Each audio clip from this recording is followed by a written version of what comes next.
little I'm just going to do a little summarize of the introduction there now that we're recording. So basically, welcome everyone. We're delighted that you're all joining us. I love to see the interest in Northern Ireland, or as in Adams and Butler, we call it Upper Ireland. So we've got a lot of experiences that we're showcasing in this webinar. It's part one of two. And we also have a brand new property that's opening up soon, Dunluce Lodge. You would have seen that amazing castle on the in the newsletter, and that's the area, Dunluce, that's Dunluce Castle. So we are going to head over first to Tracy. So Tracy is someone we've worked with for a long time. So Tracy, will you tell us what you do and what you can offer clients when they visit you? Thanks, Siobhan. Hello, everyone. I'm absolutely delighted to be here. Well, I'm at home. This is my kitchen, and I live here with two teenagers, so you can immediately feel very sorry for me, and a husband, and we have a small farm as well. So we have hens and chickens, and we have 5 dogs and a few lambs and little chicks and so on, especially coming into this time of year. I live in County Down, and I'm literally 30 minutes from Belfast city centre. So you come out of Belfast and you come all over the rolling drumlins, or little kind of hills, if you like. And County Down is famous for that topography. And you will be hugging the beautiful loch of Strangford Loch on your way here. So Strangford Loch is a body of water. It's 120 kilometres in length, and it is the biggest body of loch in the United Kingdom. And you'll arrive at my house, which is completely rural, out in the sticks. You're a world apart from the busyness of the city when you get here. I live in an 18th century converted thatched cottage, and so it lends itself very well to visitors coming here. It's hopefully very warm and welcoming, and when we bring you into our home, you can either come in here and just decide to eat your way through your experience, or you can come in and roll up your sleeves and get your hands stuck in the flour and make your own traditional Northern Irish breads. The breads that we make here, and that would be our signature experience, would be breads that are truly typical and from Northern Ireland only. So the likes of soda bread, wheaten bread, which is made with a coarse ground whole wheat flour, and our potato breads. All of these breads we make in the traditional way. So you don't weigh anything, you don't measure anything, no yeast required, and we don't use ovens. So you're literally cooking and baking, well, you're not baking actually, you're cooking your soda bread on a griddle. And would you believe the bread is ready from start to finish in about 15 minutes or so. So it's a lovely experience, and I can almost guarantee you will make beautiful soda bread, because there are only 2 ingredients, and if you add too much of one, add some more of the other. It's just really that easy. Tracy, can you explain what a griddle is? Yes, okay, good point, Siobhan, thanks. So basically, a griddle, back in the day, a griddle would have been a cast iron plate with an arm, an overreaching arm, and it would have been hung from a hook on top of a fire, and the fire would obviously provide the heat, which would cook the bread. And you only cook it for about 4 minutes on each side. Today, obviously, we're taking a bit of a shortcut, and we're using actually a crepe maker. So it gets the perfect heat, or you can use a frying pan. You don't have to have a crepe maker. Any form of good heat is perfect for this. Wow. So you literally mix the dough, set it on, 4 minutes each side, and then we do it for a few seconds on the sides of the farl or the quarter of soda bread, and it's ready to eat. We like to lather it with our beautiful homemade Northern Irish creamy butter, which is obviously of a fantastic quality here. And we have all of our own homemade jams as well. Everything from in my home that you will eat will be homemade. And we are very much self-sustaining. So we grow our own vegetables, our own fruit, and so on. And in fact, actually, if you want to cook with us, come down to the gardens or to the orchard and pick your own leaves and herbs and vegetables, and then bring them back here, and we will cook a truly Northern Irish lunch with literally everything coming from here. And Tracy, can I ask you something? Like, I know when our team did it, like we brought the team and they did it with you recently, but it sounds great for families or for people with, like, it's often difficult to find things to do for teenagers, you know, or that age group that aren't very young children, but you would sound perfect for families, whether it's, you know, a teenager traveling with a parents or a younger child and stuff like that. And also, how long does it take? Like, Okay, how long Siobhan. should people spend with you? Yeah, well, so first of all, we are perfect for multi-generational groups or for families because this experience is taking place in my home. If we have grandparents and they want to go in and sit down on the sofa and relax or fall asleep or whatever, they can do that. The kids from about the age of 6 onwards love to get stuck in. They have no nerves. They go for it. It's an enjoyable experience for everyone. We would love if you can spend maybe 90 minutes to 2 hours here. That allows you to arrive to a warm welcome of your tea, coffee, and homemade breads when you arrive. And then you've got your energy up and you're ready to make your own. Or you might just want to come and have a demonstration and maybe enjoy lunch when you're here. The other thing I'd like to point out, for teenagers, especially for or younger adults, we're just a minute. I can touch the water, Strangford Lough. We're on a beautiful bay here. And so walk down to the water, jump into a canoe, you won't get wet, or get onto a paddleboard, you might get wet, and enjoy the still, calm water just right outside the door, and then come in when you've worked up a good appetite and have lunch with us. So we're very much Tracy, a question there about the size of group. What size of group can you accommodate up to? Okay, Siobhan. So if we are having a group that want to be hands-on and immersive and make their own breads, we can take about 30 guests for that experience. If it's a group that say just want to come and maybe a couple of them make the breads and enjoy a demonstration and lunch or whatever, we can take 50 people. Okay. And you can do as little as 1 person or 2 people as well. Absolutely. And very much so. I would specialize a lot in working with small family groups. So if there are 2 people or 4 or 5, that works. And in fact, it's a very intimate, personal experience, because this is your home. It's a private time for you to just enjoy that family time together. Absolutely. And I know that you're regarding the paddleboarding, just because it's very interesting as well. I think it's your husband, isn't it, who gives instruction in that? Yes. So Joe, my other half, he has the easy job. He's just steps onto the paddleboard and he will take you around the tiny little islands in Strangford, of which there are over 300.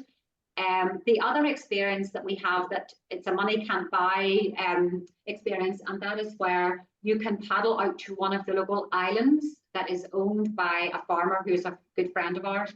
No one else has access to it. You step onto that island and you can have lunch on that island with me, obviously there, providing the lunch, or you can make soda bread on the island. Now that's definitely for a smaller group. But it's about 35, 40 minutes paddling. And honestly, when you're on that little island, surrounded by the water in a marine nature reserve, you'll maybe see the odd seal or an otter. You'll hear all the unusual birds and Brent geese and so on around you, but it is absolutely tranquility at its best, for sure. Fantastic. And you're not too far either from Dublin Airport. So like, it is something that could be done on the first day when people arrive, if their hotel isn't ready to check in. Yeah, absolutely, Siobhan. So very often my guests will be coming to me from Dublin. We are 90 minutes from Dublin. Just sharing there to give guys an idea. So from Dublin, Dublin here and Belfast being here, Tracy's just here. So by the lock. Yeah, that's perfect, Giovanna. So I'm actually on your way into Belfast. Or sometimes guests will come to me on their way back to the airport. So Yeah. it's a brilliant option if you know, you don't like a lot of the case, unless you pre-book the room the night before in the high season, the rooms aren't ready. So it's wonderful to be able to do something like that on the way up. So Gio, do you have a video there as well? We had a video on sustainability, which we've already covered. Can I show another one that says introduction to my home and shows a little bit outside? Tracy, is that okay? Please go ahead. Yes, absolutely. Yeah. And you tick all the boxes with sustainability and, you know, Well, supporting yes, local well, communities, etc. Yeah. absolutely. That's really at the heart of everything we do here. I am currently going through an accredited program in tourism sustainability. And I also sit on my local council as a member of the sustainability group within the council here. So it has to be at the heart of everything we do, given that we are on a small farm. So yeah, we're very passionate about that. At Adams and Butler, we say our clients just don't see and do, but they feel and engage. In this case, it'll be feeling, engaging, and tasting. Absolutely, all the way, totally immersive, yes. So I'm just gonna press play here for a moment. Hi, my name is Tracy Jeffrey and I live here. This is my home just on the edge of Strangford Lough, just 30 minutes from Belfast. I live here with my 2 sons, my husband and my 3 dogs who are a little bit mad, and various farm animals. So come on in and let me show you my home.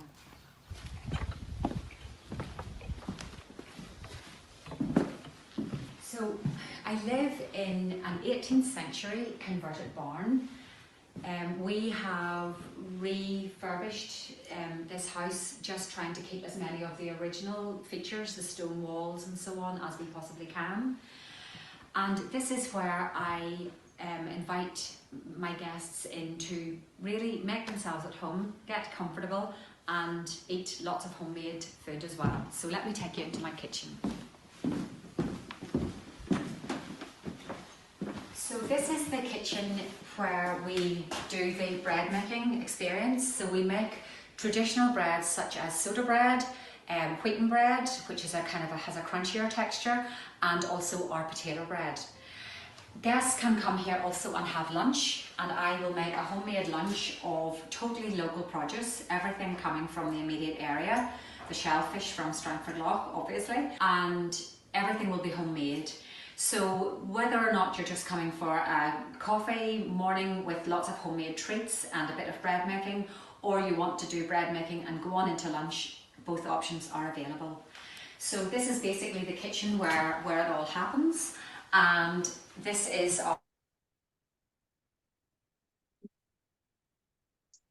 Hi, Gio. Our farmhouse kitchen table, which is set for morning coffee, and I am very much looking forward to welcoming guests from Maloney and Kelly in 2021 and beyond. Thank you.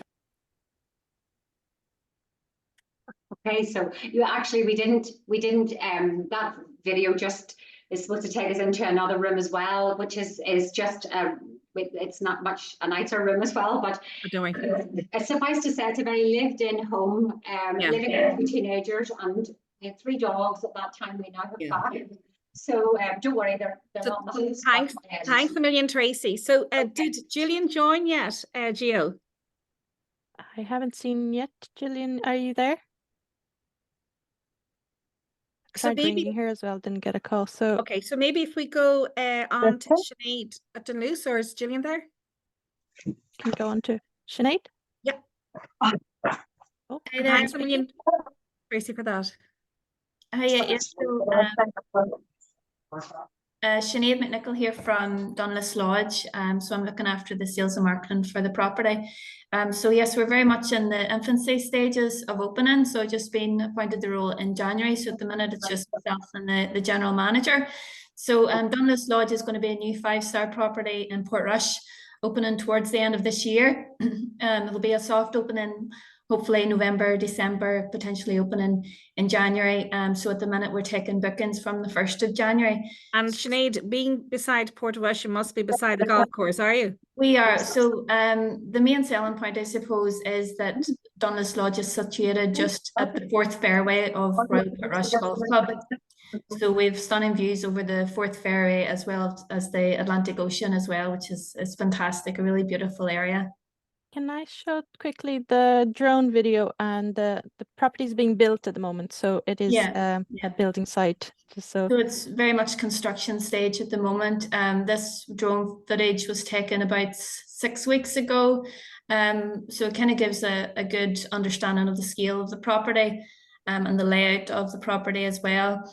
At present, we are now watertight and we've electricity installed. But you can see from the main lodge, which was to be roofed at that point, there's 7 suites within that building, and around the courtyard, another 20 suites. The building off to the right is an annex, which is separate 8 suites. So we've got 35 suites in total, all are really high-end, standard and high spec. In the main lodge itself, there's going to be a bar, lounge, a library area, and a terrace which overlooks the 4th fairway. So very much aspirational images of sipping some whiskies and cocktails and fine wines, overlooking the 4th fairway. The building there with the annex, very much multi-purpose, but fantastic for exclusive use. 8 suites, a double vaulted ceiling communal area which has living space, dining area, a private kitchen which very much lends itself to exclusive use and private celebrations, multi-generational celebrations as well. And as you can see there, you know, the views are just stunning. It's exceptional area for a 5-star property of its standard. And it's the only 5-star in the North Coast and the only 5-star within 60 miles as well, which is a fantastic addition to the region. It's lovely because like we're so proud of, you know, the Regency as well, having opened up you know, in previously, and also Harrison Chamber. So it's lovely to see new properties coming into Exactly. Northern Ireland. I'm just going to get a map as well, just to give people a place of where it is. I'm laughing, Sinead, at the sign behind you saying toilet, but anyway. Sorry. So yes, we're in workspace. So we've got we've got hot desk areas at the moment. Yeah. Yeah, but so yes, very much we're wanting to create a high-end profile, customized experience for our guests. We want to know as much about them before they arrive to make it a real home from home experience. You know, there's not going to be that traditional reception desk whenever you arrive. It'll be a warm welcome and your bags discreetly taken to your room whenever your favorite drink is waiting for you on arrival. You know, we want to know what music you're into, and even for our staff, whenever you are staying, like down to the fine detail of housekeeping, to know what side of the bed you get out on for your bedroom slippers to be waiting for you whenever you get up in the morning. So we really want it to be that real top-notch high-end experience, and then incorporating the fantastic scenery and experiences that are in the North Coast as well. We'll be working with the likes of Landmark Luxury. We've been in touch with Bushmills Distillery. Within the property itself, there's a wine whiskey cellar, which we can host our own distillery masterclasses as well, which is going to be a nice addition. There'll be private dining space, as well as other areas which we want to kind of, I suppose, promote local provenance and local fine wines and whiskies as well. Fantastic, absolutely fantastic. And when do you hope to open? What's the date? We don't have an official date as yet, Siobhan, but soft opening towards the end of the year. But as I say, we're taking bookings from the 1st of January for next year. Yeah, okay. And then the other thing is, of course, you'll have the championship beside you. Exactly, yes. So we've got the Open next year, and the property is very much a legacy of the 2019 Open. It's American investors and American owners who originally bought the property as a residential home, and then just seen the opportunity in the gap in the market for a hotel in the area. I should also mention that Seton House is a sister property for Dunluce, which is based in St Andrews, and it's open in the same timelines as well. So fantastic. Because we do a lot of Scottish bookings. It's our second biggest destination, but 30% of our bookings are for Scotland, and 63% of our clients play golf when they travel. So even if they're not golfers, you know, and they're not coming for a golfing trip, because they're coming to the home of golf in Ireland or Scotland, they always want to tick that box when they're here. So it's perfect. You know, I'm just gonna show some pictures of the architects have for it, so just so we get a little feel for the room, so you know, and the level of quality. Ocean Sleeps. So there is what it's going to look like, and then near to lots of places, and then the rooms, you know, they're yeah. So these are some nice CGIs. We hope to have our first sample room ready by the end of April, and once we have that signed off, then the other areas will be kind of followed through after that. But again, it was a very much surprise and delight ethos that we're trying to put around things. We're going to be having a 4 treatment room spa as well. Brand is yet to be decided, but it's very much going to have the emphasis around wellness. Bringing the outside in is going to be key for us, and it's very much an escapism and local Irish hospitality at its best. And just bringing the map there that I was going to do. So Dublin, Belfast, Tracy was over here, and you guys are up there. So and the Giant's Causeway around here, Bushmills, all that kind of area nearby. Can everyone else see a map? Because I can't. It could be just me because I'm on a hotel Wi-Fi. Your No, I screen can't see sharing's it. paused. Interesting. Stop share. Share again. My map. Can you see the map now? Yeah, perfect. Oh, great. So sorry, I'll do that again. Zoom out. Dublin over here. Belfast over here. Tracy was over here. And we are all the way up to the north. And that drive, you know, going by coast from Belfast to Derry, it's absolutely fantastic. It's one of the prettiest drives you can do. Yeah, and then you've got the Giant's Derry Causeway going to beside you. And going up this area, and then the coastal route to Derry. And there is that's where the golf, where the property is, and that's the Giant's Causeway. And for those that are interested in the golf side of things, it's a fantastic place to base yourself. You know, you've got not only Portrush, but Portstewart, Castlerock, Ballyliffin, Rossapena, and even Royal County Down is a reasonably short location as well. So yeah. Perfect. That's brilliant. So that's fantastic. Thank you very much, and the best of luck with everything going. So keep us up to date with what's happening, and maybe come back on again when you have that bedroom, you know, the first bedroom done, and we can see the progress. Okay. So thanks a million, Sinead. We really appreciate that. So should we go on to Phil? Because I figure maybe Caroline? because you know, the difference with the time zones. Sorry, and Sinead, because Caroline, because the difference of the time zones. Maybe Gillian got the time wrong because we were doing it American times, and there's only 4 I've got hours now. her video anyway, so we can show that at the end. But we're Fantastic. going to Caroline, who's going to talk to us about Taste and Tour Belfast. Hello. Yes, you can call me Philomena. Would that work? And I'll be Phil is my let's call him unforgettable business partner that Siobhan met in Canada properly for the first time. So he's obviously made such an imprint in your mind. I can understand it. He did the same to me. Yeah, so we've been operating here in Belfast for now 10 years, and we just launched in Edinburgh in November last year. We have 32 local guides, but I always think they're not really like normal guides, or, well, they are normal, but they're not your usual guides. These people are hosts. They love the city, and these are the kind of people that our guests remain friends with in years to come and keep in touch with. And we like to match our hosts with your guests. So if someone has a real interest in Bob Dylan or Van Morrison or golf, we'll make sure that our guides match those guests perfectly. At the end of the day, this is your precious time or their precious time, and we want to make sure that whilst they're on holiday, they're having the best possible time with us. We work with over 45 venues and growing within the city. So that can range from Victorian food market to local bars or Michelin restaurants.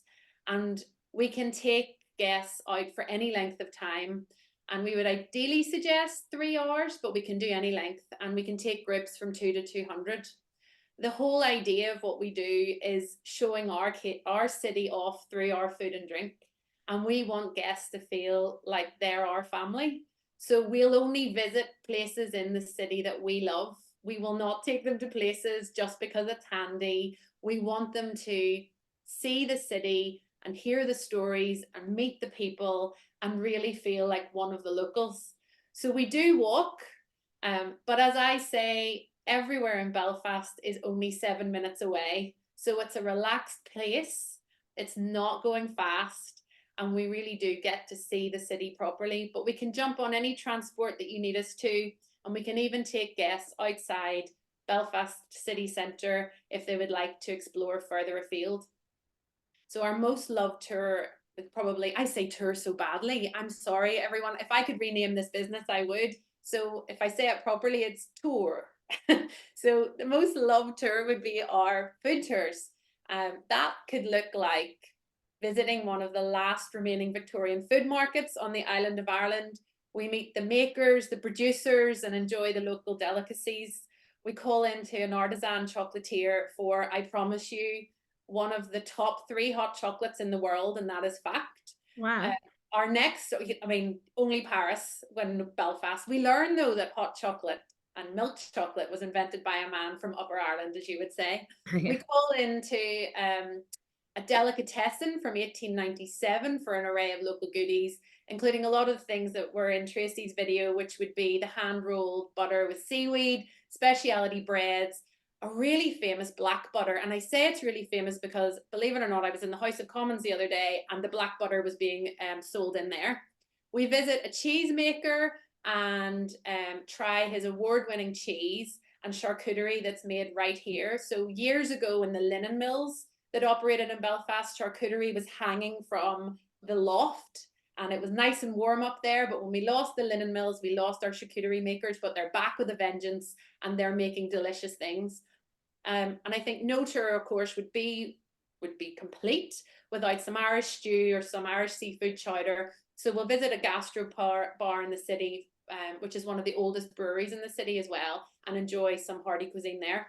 So we cover all types of dietary. We're entirely flexible, and we just really want people to come and enjoy our warm welcome from the hospitality venues, but also get a good idea of the city and what's going on. So we do a lovely pub tour and you can come and get some live music, or we do a fabulous whiskey tour and you can, you know, we will open the doors for you that people don't normally find, they don't normally know about, and we'll make sure that their trip is unforgettable.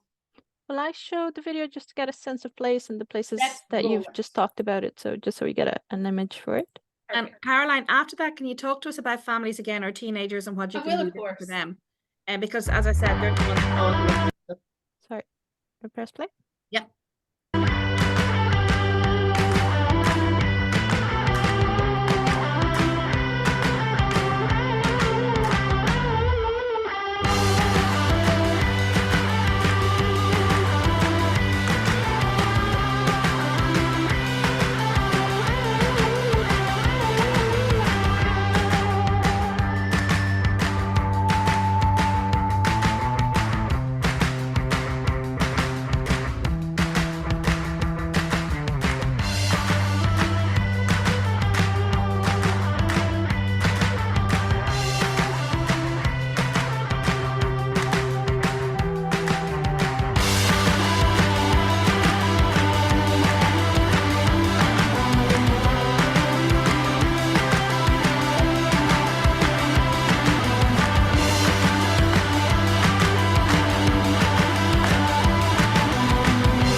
everyone between the beers, the gins, the whiskies. Actually, It's I was not on a all drink. foodie. Yeah, I was on a foodie trail, and Sheena, who does Yeah. amazing Galway food tours. And they had that new whiskies. Is it called Silka or something? Yes, Like called yes, after the sirens from the sea. that's right. And everyone was raving about it. They said they've never tasted a whiskey like it. Yes, well, Irish whiskey is the best whiskey, as I told BBC Edinburgh or Scotland once, so they weren't very happy with me. And you've also opened up in Scotland, haven't you now, in Edinburgh? We've opened in Scotland, so it's been really great, and the venues there have been wonderful and really accommodating. So we're just trying to help people again, locals, as much as visitors, as we like to call them here, to just enjoy the city as much as possible. And you've got a range of tours for people to choose upon, so We based on their own do, and you were taste. talking about teenagers as well, so we can arrange cookery. I love getting interactive. I think that's Yeah. me when I mean, it's all very well listening to someone, but I really want to. It's like Tracy saying, get your hands in there, get involved. So we can do cooking classes. We also have a 58-seater boat that the last Queen was on. So it's quite a famous little boat that travels up the River Lagan, and we can do some food experiences on there too. And we can get pictures of people steering their own boats. And we can also, we can get people, just get them into doing maybe even chocolate making classes. It's just to get people doing something and maybe learning something that they can take home and show off to all their friends. Fantastic. No, it's great because the foodie scene in Northern Ireland, like Ireland sort of, picked up it's it's like the level was raised. And then I remember about 10 years ago, 15 years ago, even going to a roadside cafe in Northern Ireland, and they had the provenance of the yogurt, it said from the Clandeboyne estate. And it was just a jar of yogurt, Yeah. So it's lovely when, everyone is so proud of where they source They their really products, are. which is amazing. And Yeah. as you said, the sustainability point there earlier, we're the same as Tracy going through this process, which is just, we pressed the button on it today. So that's another Well one. done. We are, and we were already doing a lot of it. We were just needing to put that into something a little more formal. So it's been great. Fantastic. Thank you very much. And the feedback from the clients that we're sending on the tours is out of this world. Thank So you thank you so for much. everything. Wonderful to hear. Thank you. Take care. Bye-bye. So Gia, we go now on to Dermot. I assume we still haven't got Gillian, have we? No, Gillian. Yeah, we'll go on to Dermot. So we'll put Gillian into part 2, but we'll show Yeah. her video at the end. And I anyway. have her video, yeah. Fantastic. So hi, Dermot. How are you? Oh, you're on mute, Dermot.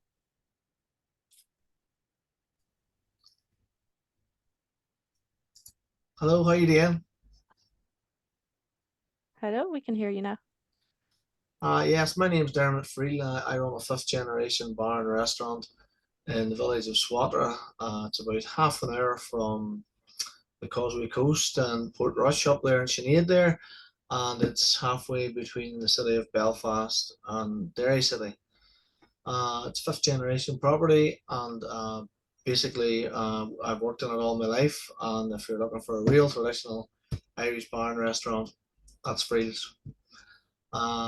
It was used as a soup kitchen and dispensary during the famine times, and we discovered a famine pot in the rear of the property in the early 90s, and then during COVID we discovered a famine window at the property, so we're opening a visitor centre telling the story of the Irish famine soup kitchen now this summer, and we're doing that along with the tourist board. I suppose the famine pot is a large pot which people used at different areas in Ireland. They were cast iron pots, and they were made for to feed people basically in a very dark time in our history. And I suppose it's one of the more uplifting stories of the Irish famine. We'll show the video shortly there, just so they can see what the pot looks like. Yeah, and it'll give people a sense of okay? place as well. Of what it, yeah.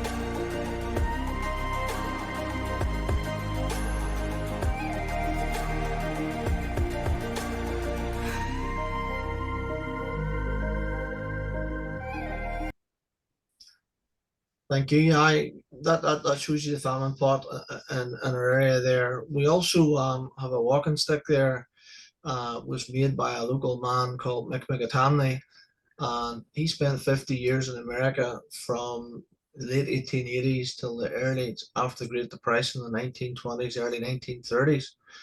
And basically, Mick was a poet, adventurer, traveler, and when he came back home to Ireland, he basically came out, was in on the in the bar with my grandmother, and she always admired the walking stick, and basically she left it to him, and or he left it to her, sorry, and basically it's a beautiful hand carved walking stick that he carved in jail in America, and there's the fists of St. Patrick taking the snakes from Ireland and various other emblems, Irish shamrock, the English rose, that tells the story of his life in America and his journey, and it's said to give you good luck in your travels. So we tell that story with Mick, and there's a few other stories as well. And how long do you like? I'd say you're an ideal lunch stop as well. Are you for people touring? So how long do people need to sort of spend, or in like how long should they anticipate spending with yourselves for lunch, say, and a visit to see the famine pot, etc., and to hear the stories? So hear the stories. Well, the visitor centre is open in July, and it will be about 1 hour visit with the visitor centre, and a lunch stop and a visit at the visitor centre would be 2 hours. You know, would happily do that. We also a dinner stop there as well. You can have a 3-course evening meal here with top class local All Ireland winning musicians as well. Wow. We provide entertainment there as well, and you know, possibly, you know, you can have a 3-hour visit to the property depending on where you're based at, where you're staying. We can arrange transport as well. We work with a lot of great local chauffeurs and chauffeur-driven vehicles to take you back to your destination. Should you be staying in Belfast, Derry, we're not that far away. I'd say we're about 1 hour from Belfast and 45 minutes from Derry City. And look, you know, there's Irish pubs worldwide, you know, but this has been this is my family home, and we've been here for 5 generations, and it's very, very unique property. The public bar area there is original. I'd say lots of characters. Yeah, we have the characters, yeah, both behind the bar and in front of the bar as well. So it's original ceiling, an original bar counter dates back to 1888. You know, where we're located is we're in the middle road of Northern Ireland. It's the A29, and it runs from Portrush to Newry, and it's an old coaching road.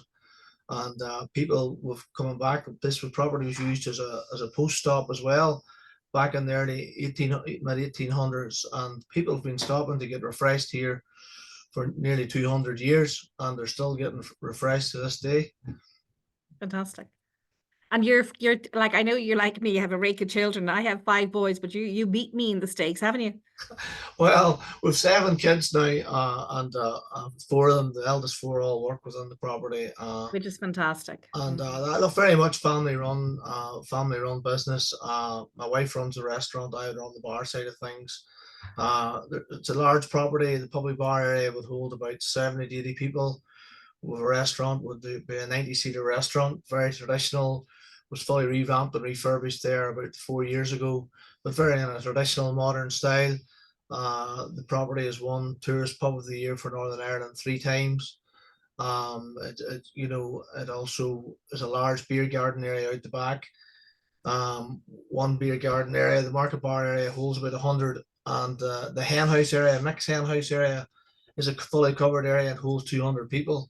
So basically, we can take mice groups, DMCs, multi-generational families. Well, a lot of the people who'll be looking at this will be more leisure side, so they're really looking at it for, you know, 2 people or 4 people, or, you know, a small group or whatever. But what exactly will they do at the museum? You tell the story about, do you show like what was given inside the famine pot, or? So basically, the museum, the property was first opened by a guy called Dr. Mooney. So he worked for one of the London companies of England, and they owned a lot of land in Ireland at that time. And they put Dr. Mooney in there as a dispensary and a surgery. So people were coming there every week to get their ailments treated, you know, and he had a surgery going 3 days a week there. So one of the rooms, the first room that you enter the property, it'll tell you 1830 SWAT, or how the different trades in the village, what the village was like in the early 1830s.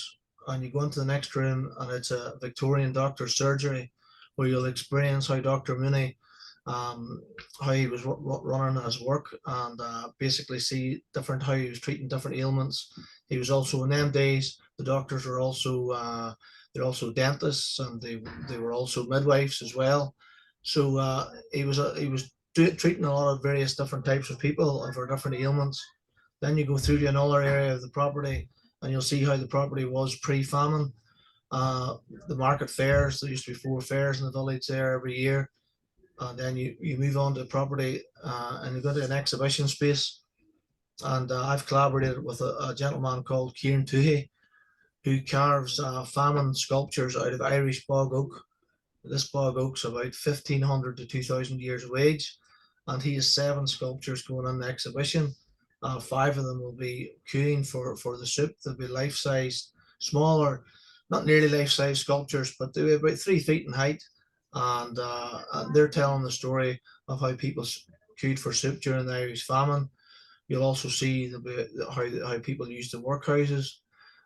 You come down the stairs, and you'll go into my home kitchen, which will be recreated into a Victorian famine style kitchen, where Dr. Mooney and his wife would have guarded his family, and also where just off the kitchen, where you'll see the area there where the soup would have been served out through the famine window. And just basically how Dr. Mooney basically telling the story of what was going on in the village at that time. And again, it's one of the more uplifting stories in the famine. Famine pots in Ireland saved thousands upon thousands of lives, and our particular famine pot is the only famine pot in Ireland in its original place. It's, the rest of them could be lying in a field somewhere or derelict, or but it's quite unique. Because I've heard of them, and I think there are some people that have shown me one, but I actually think like it was an Irish chef, and I actually didn't believe it was a famine pot. But your one looks if it's a real McCoy, because like in this, I'm not saying it isn't. What I'm saying is that it looks like a real famine pot, because it would have fed a lot of people quickly, and building as much nutrition into that little bit of sustenance they were going to get. Yeah, up to about 300 people a day were fed daily into that pot. Swatter lost about 25% of its population. It was a small village of about 430 pre the 1951 census, and after that 1951 census, our village total was about 330 then, so we lost about 120 people in the local village area to emigration, starvation, or to the workhouses, But they would have saved so many more. Yeah, that's right. And within that kitchen, our chef will do a demonstration on how famine soup was made, and various other cookery demonstrations will be available within that Victorian kitchen as well. And would you ever give people a sample of what it tasted like? Yes, we do. We do that. We currently do that there. One of the soups we used at that time was a soup called nettle soup, which was a stinging plant. Yeah. And basically nettle soup and herbs, and just basically whatever the local people could forage at that time.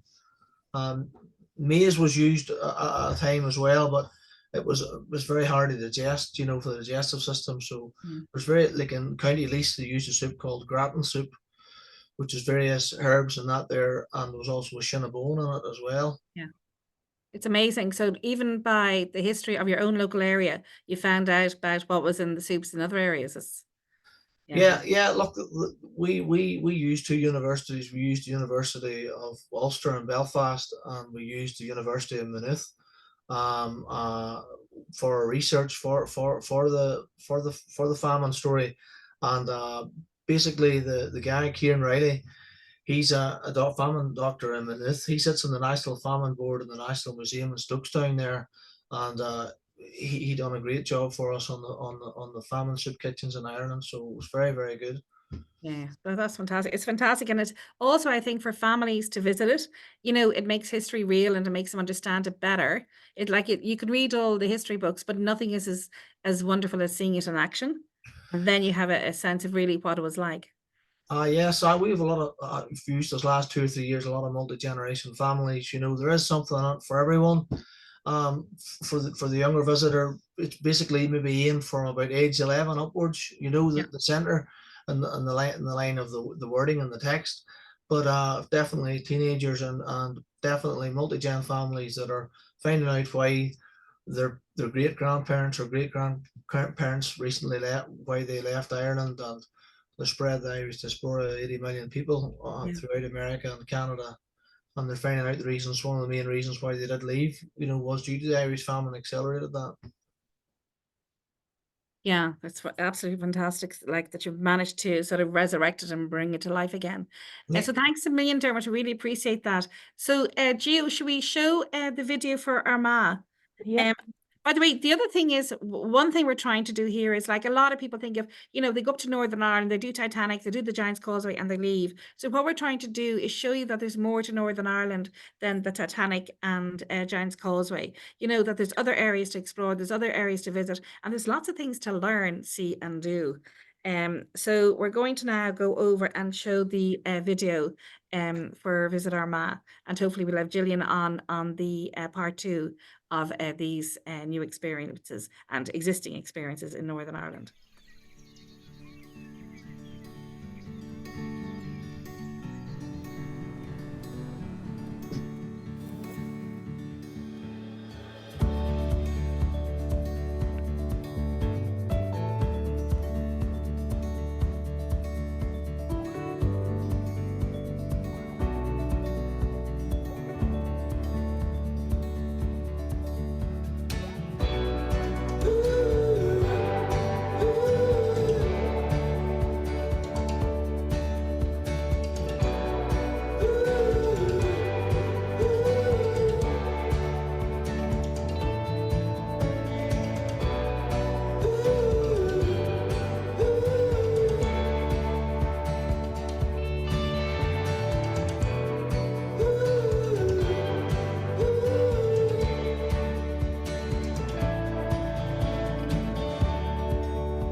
So that gives you an idea of what's in Armagh. Fantastic orchard, lots of apple products as well, cider, things like that, but things to do and see as well. And it's a wonderful Georgian architecture in Armagh. And then you have 2 cathedrals. And I learned when I was on my little sales mission in Canada that both are called St. Patrick's. So you've one that would be Anglican or Church of Ireland, and the other that is a Catholic one. So interesting place to visit as well. So I just want to say thank you to all the presenters who joined with us today, and thank you to all those who joined on the webinar as an attendee, and all those who registered who'll be seeing this recording later. And yeah, so looking forward to part 2, when you're going to hear a lot more about Northern Ireland, or as we say in Adams and Butler, Upper Ireland. So thanks a million, Gio.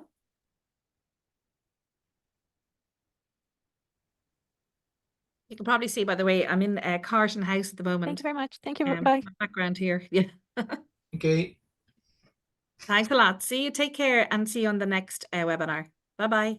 Thank you, Take care. everyone. Bye-bye. Bye-bye.